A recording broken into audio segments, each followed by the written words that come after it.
Good morning. First of all, let me say that I'm so happy that I can be with you guys this way.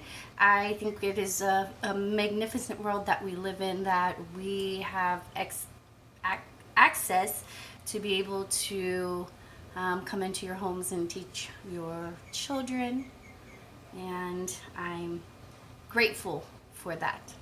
So today's project is going to be very simple, and we're not going to focus it on just today.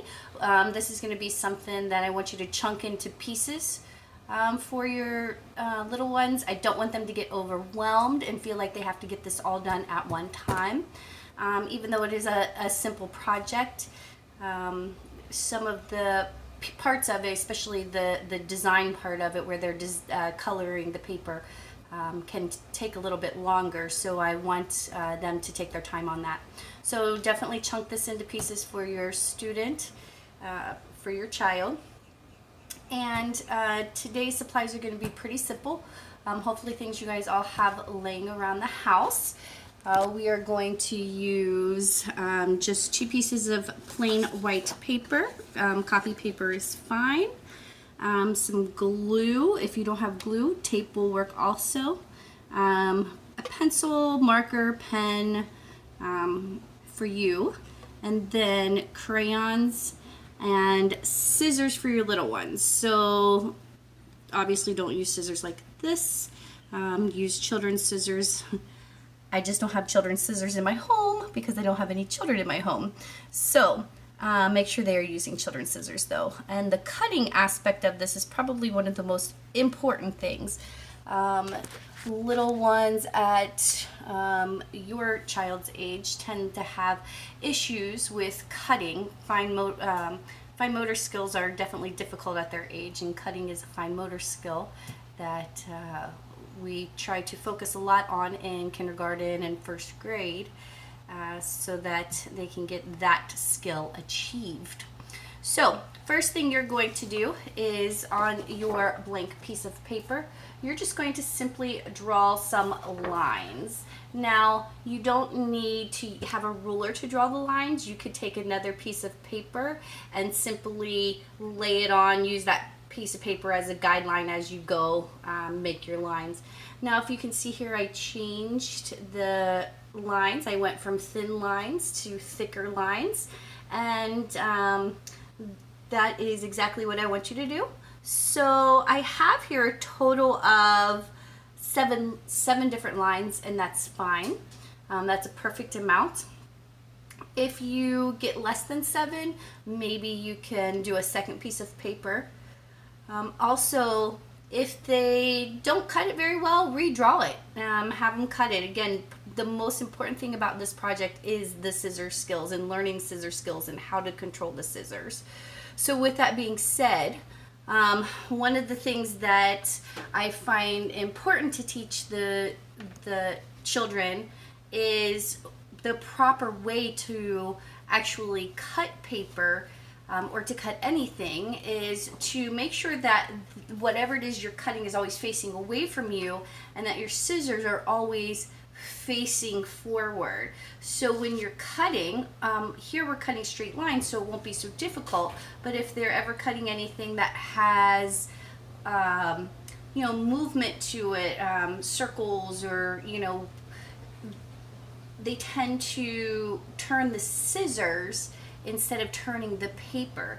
And what I try to teach the children is, when you're cutting, always leave the scissors going forward and turn the paper as you cut.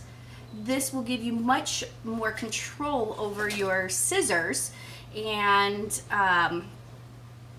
your cuts will turn out much better. So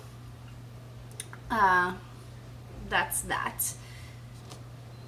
So after you've cut you've drawn your lines, have your child or children cut out all the strips on the line, so that we end up with some nice clean strips of paper here. And we want them to, try to be, we don't want them to have a lot of jagged edges. I know in kindergarten, they're still learning these scissor skills, so we tend to have jagged edges, and that's okay. If they do, maybe you can teach them how to maybe clean them up just a little bit, or again, start over. So once you have your paper, or once you have your strips cut out, you're going to allow them to decorate the strips in any way they want to decorate the strips using the crayons. So this one I colored with some gray and some pink, and have them do both sides. So this one has some little red on it. This one just has some swirls on it. Any way they want to do it, but encourage them to take their time, and when they're coloring things in, encourage them to take their time and color stuff in completely.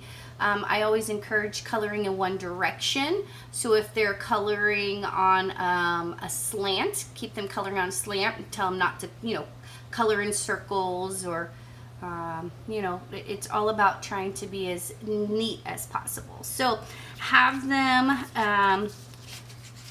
color in or design all their strips, both sides.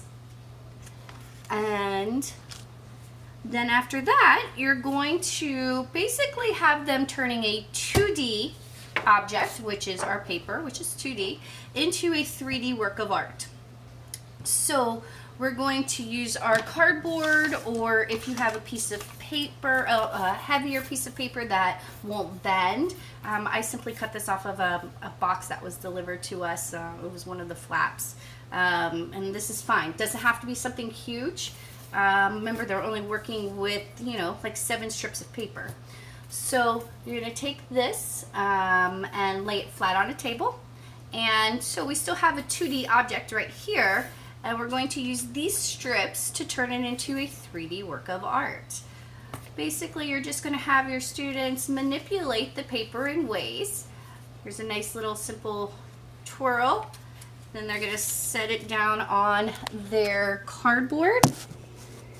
And at this point,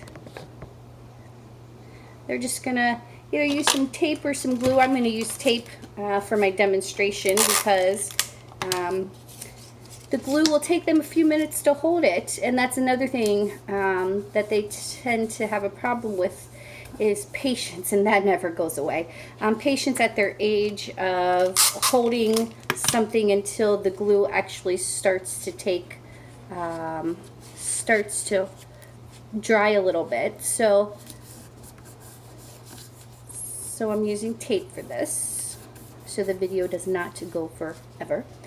So now I've already turned my 2D objects into a 3D work of art. The idea is to get them to manipulate the paper in different ways, to be very creative. They can even attach the paper from one paper to another paper. They can fold the paper in ways. So I'm just going to add a little bit of back and forth fold to this. Again, it doesn't have to be perfect. This is another great fine motor skill here, is getting them to fold and squeeze paper to help it hold its form. So this is what I have now. I'm just going to use some tape and tape it onto my work.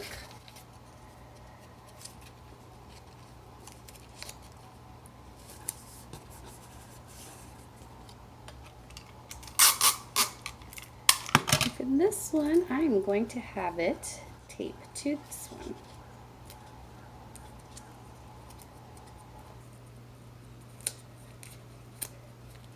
And yes, feel free to help them figure out how to manipulate the paper to get it to the tape to work, or the glue to work. And